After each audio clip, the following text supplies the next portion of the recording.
Let's knit a pair of my Arcade Nights Fingerless Mitts, inspired by one of my favorite old school video games.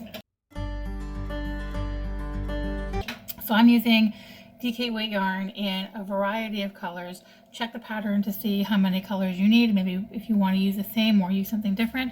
You can use for this DPNs or a longer circular needle that you pinch and magic loop, or you can use a 9-inch circular, which is my preferred method for small circumference knitting, socks, mittens, sleeves. This way there is no join line ever, because you're always just knitting, you're just knitting all the way in and around all the time with no adjustment between needles. So this is what I'm going to use, but the pattern is the same if you're using DPNs or a longer circular needle.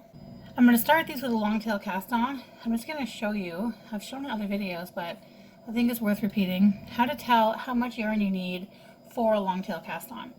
So the best way I have found to do it is just to cast on 10 stitches. Doesn't need to be pretty because we're not keeping them. 4, 5, 6, 8, 9, 10. Okay, and then pull them off your needle. And now you know that this much yarn is how much you need for 10 stitches. Refer to the pattern to see how many stitches you're casting on. I'm casting on 40. So you can just kind of fold the yarn over of the length of it to measure. So that'll give me 20 stitches. This will give me 30, and this will give me 40. And I still have, you can see this little tail hanging. So from here, I know that I need this much yarn for 40 stitches. But you don't want to start here, because then you're going to have twice as much tail as you need. Just bring the end to where you've measured there and start in the middle. So now when I start my slip knot here and I cast on my 40 stitches, I'm only going to have a tiny tail left over, well, a long enough tail left over, without having any extra and without running out. So now we've covered that, I'm going to cast on my 44 stitches and, my 40 stitches, and you can refer to the pattern to see how many stitches that you need to cast on. So I'll be back once I've cast on all of my stitches. I've finished my cast on, and now this is how much tail I have left over. A little bit longer actually than I thought I would have, but a little bit longer is better than not enough. And before you join to work in the round, make sure you double count that you do have the appropriate number of stitches, because it's such a bummer when you get going and you don't have enough stitches. So when you're using these shorties, you're always just knitting like this in the round. So right away the stitch marker goes on, beginning of round marker goes on. I'm using a llama today. This first round is knit 2, purl 2 ribbing in just your main color, so I'm using black. We will be getting into multicolored ribbing in just a bit, but I want to do this first round in just black. So 1 round of knit 2, purl 2 ribbing, and then we'll add in our first color. Okay, I've gone around once and done 1 round of knit 2, purl 2 ribbing. Now what I'm going to do is join in my first color. My first color is yellow. We want the knit stitches to be your color and the purl stitches to be your main color, because when you purl on a second row after having knit first, you get these kind of peekaboo like dots of the color underneath, and it doesn't look right, so we're not going to do that. So this first stitch, these first 2 stitches are going to be our first contrast color. So for me that's yellow. So I'm going to knit 2 in yellow, leave that yarn dangling, and I'm going to bring the main color up and purl these 2, and then of course put that back and then knit with the yellow again. And I'm going to do that for 2 rounds before I change colors to my next contrast color. So we're just going to go all the way around doing this, knitting with your contrast and purling with your main. Okay, I've done my 2 rounds with my first color, so I'm just going to snip it and join in the next one, which for me is red. And then I'm going to do 2 rounds of Knit 2 Purl 2 ribbing with red as my contrast. And I'm going to keep going through that for my 5 colors. So whatever your 5 colors are, just repeat them like this, so we have like a striped multicolor rib situation going on. And then I'll come back when I've finished my ribbing. That's what it looks like.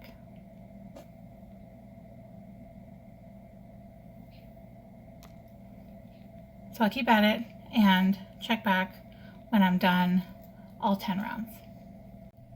I just finished the cuff. This is what the color works up to look like. So the cuff is done, and I've done 2 rounds of just plain stockinette in my main color. And now I get to move on to the color work. I want to make a quick note about color work and needle size.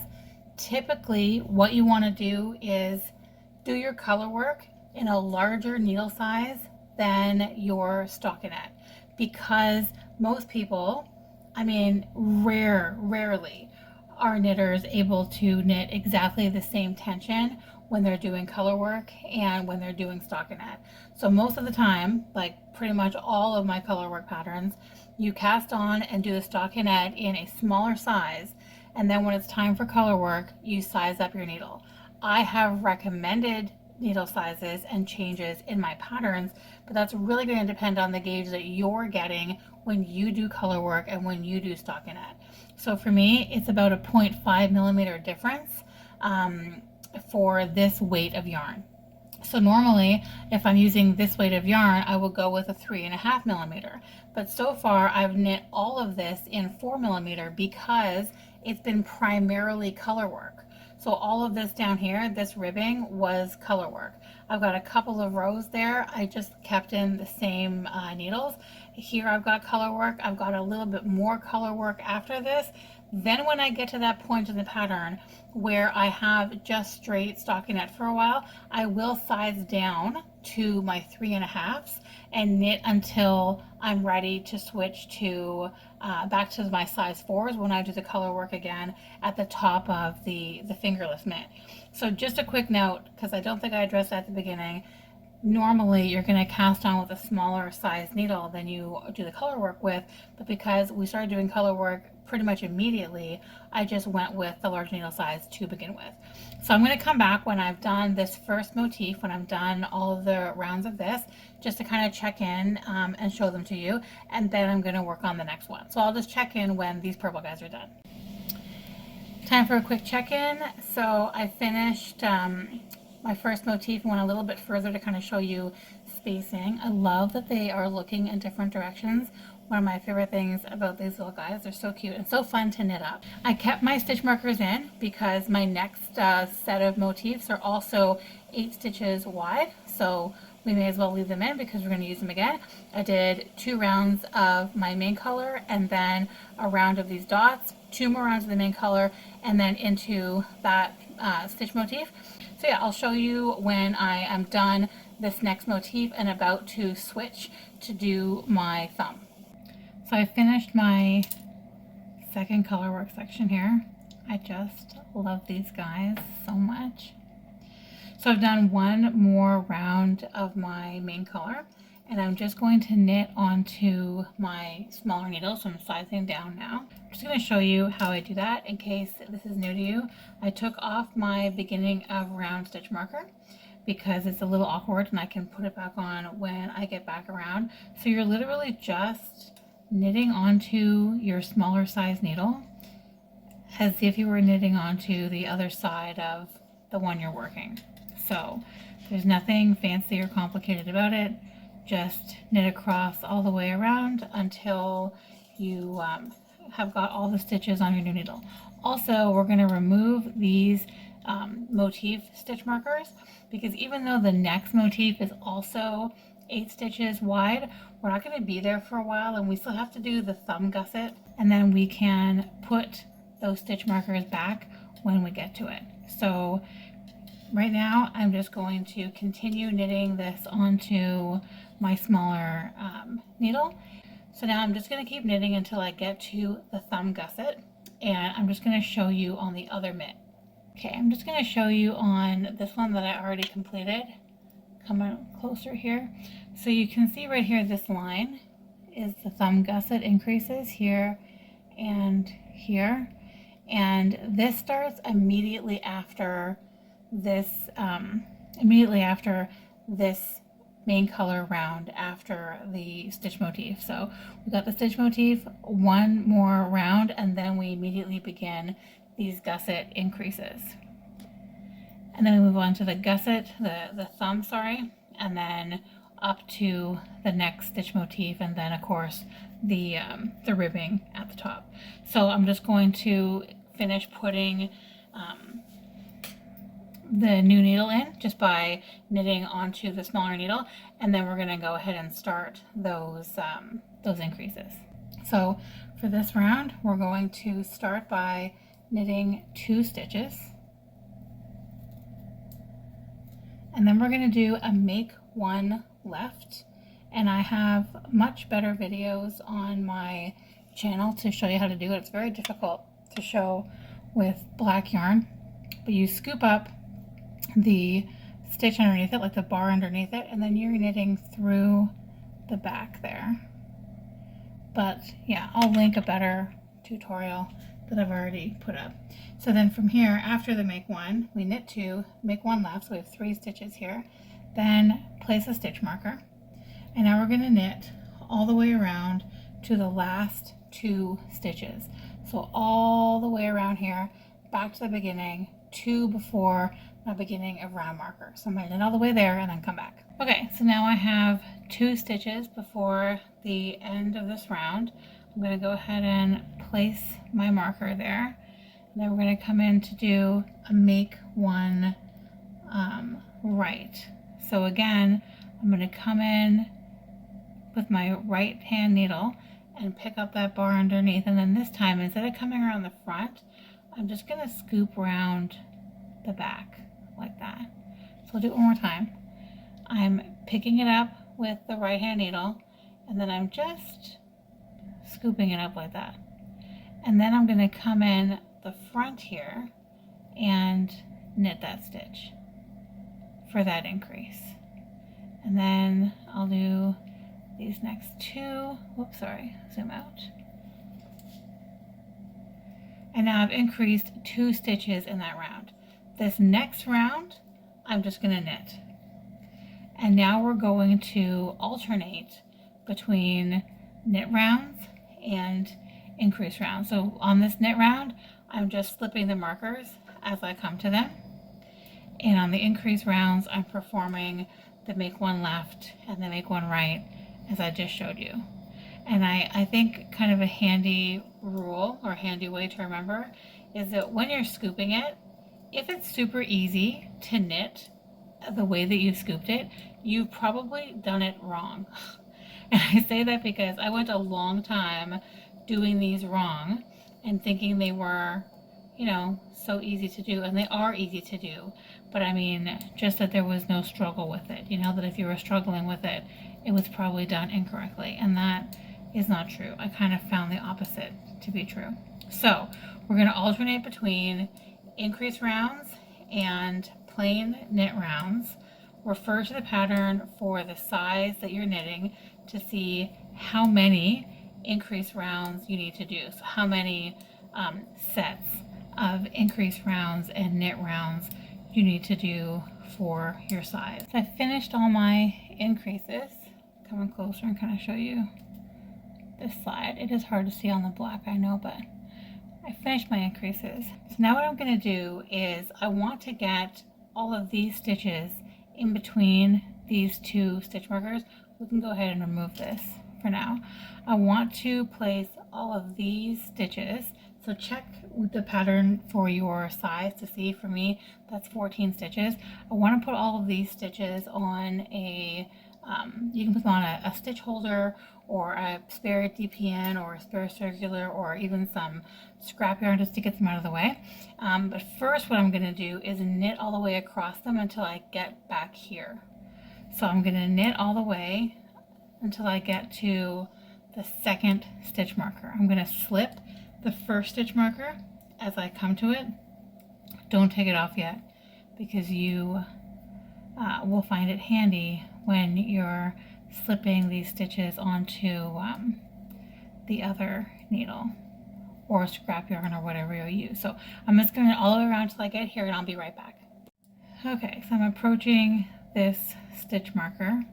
Now I can go ahead and take that stitch marker off, and I'm going to slide all of these stitches from that stitch marker I just removed over to this the first stitch marker after our beginning of round marker. Just going to slide all of these onto this needle. Again, you can use a proper stitch holder that like clasps shut, or you can use a DPN or spur circular, or just scrap yarn is fine too. Okay, so now I'm going to remove that stitch marker. So now we have the front of the thumb is done. This of course is the rest of your hand, but we need to cast on a few stitches back here for this bit right here, just for like the back of your thumb part. So you're going to refer to the pattern to check how many you need for your size.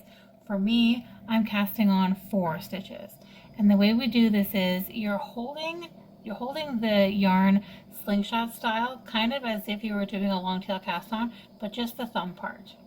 And this is so painfully simple, it seems like it's not really a cast on, but it is.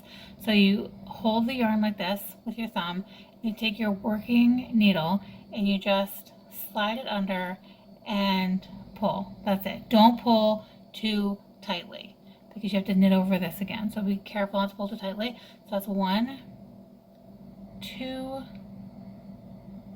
3, 4, and that's it. So we're just going to continue knitting in the round by bringing these 2 edges back together again. So we're just going to bring our right needle and insert that into the first stitch on our left needle and knit. Feels a little bit weird the first few stitches. After you've done 3 stitches, we're going to go ahead and place the new beginning of round marker and then continue knitting in the round. And then when you come back to these stitches that you just cast on, just knit them as you would any other stitch, which is why we did them a little loosely, or at least not tightly. So we're going to knit all the way around, and we're just going to continue knitting around until we get to where we want to do this next motif. Just checking in again before I start the next color work section. I've done 4 rounds of my main color.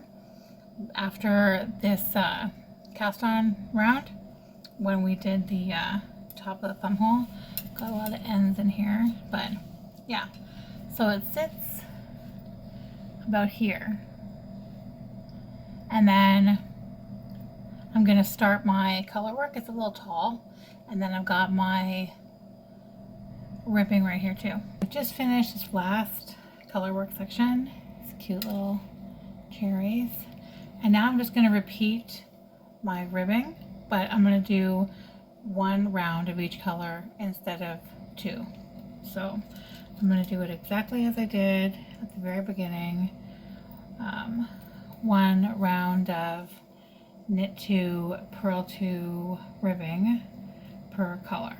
So knit the contrast color, purl the main color all the way around, and then when you get back here, cut this color and join in your next color, and then just do that for the rest of your colors. Okay, now it is time for our super stretchy bind off, because I've done my top ribbing there. So we've done this a few times before, but I'm going to show it every time I do it, just in case this is the first time you're doing it. So the first stitch, you just knit as usual. Now we pull the yarn to the front as a yarn over. Then knit the next stitch as usual. Then we're going to scoop the yarn over and that first stitch that we knit and pass that over that last stitch we just knit. So that stitch is already there. Yarn over, knit, and then take these two stitches, both of them, and pass them over the stitch you just knit. And that's it. Nice stretchy bind off. Super, super simple to do, easy to like get into the groove. So I'm going to do this until I've eaten up all these stitches, and then I'm going to go do the thumb. So now it's time to do the thumb. I do not recommend using these 9-inch circulars because they get very fiddly. I feel like it's pretty fiddly no matter how you do it, but I recommend using DPNs in the same size that you knit the rest of the stockinette with. So what I'm going to do here is we're going to move these stitches onto the needles. We're also going to pick up these stitches across the top, put them onto the needles as well, and we're going to pick up one from each side, like one from each edge, just to make sure we don't have any holes, which of course you can fix when we weave ends in later. How many stitches you're going to want to pick up depends on what size you're knitting. So just refer to the pattern to see how many stitches you need for your size. But basically it's the same concept. We're just going to slide these ones here, and then we're going to pick up these ones here. And actually, probably shouldn't have done that so soon.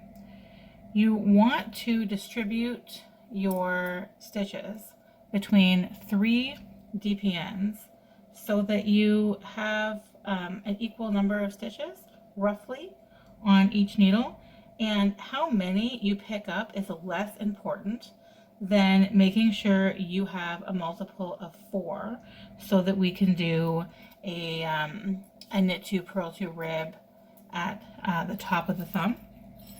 And I'm doing mine in the same colorful stitch pattern as I did for the cuff and the top, the ribbing. So you can choose to do that in color or not. I think it's really fun. But yeah, so I'm just going to pick these up. It is a little hard to see with the black yarn, but it's not, yeah, it's not anything too traumatic. I am going to move these over so they're fairly even, and just double check that I have a multiple of 4 so I can properly do my knit 2 purl 2 ribbing. Yeah, so then you're just knitting in the round. Let me just check. Okay, so I've just made sure that I have a multiple of 4, and you don't really need to place a beginning of round marker because it's pretty fiddly.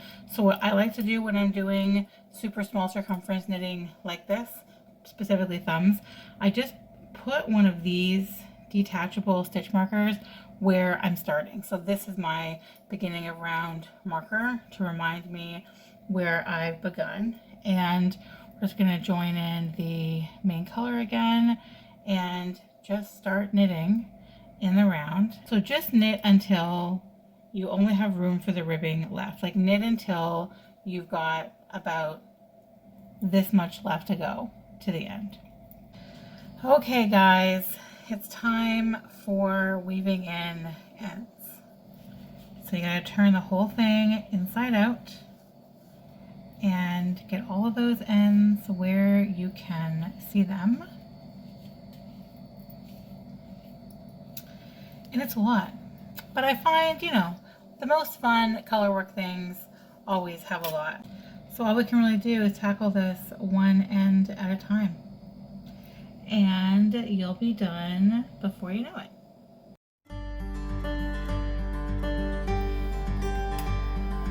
Okay, she's done. Now we just have to make the second one.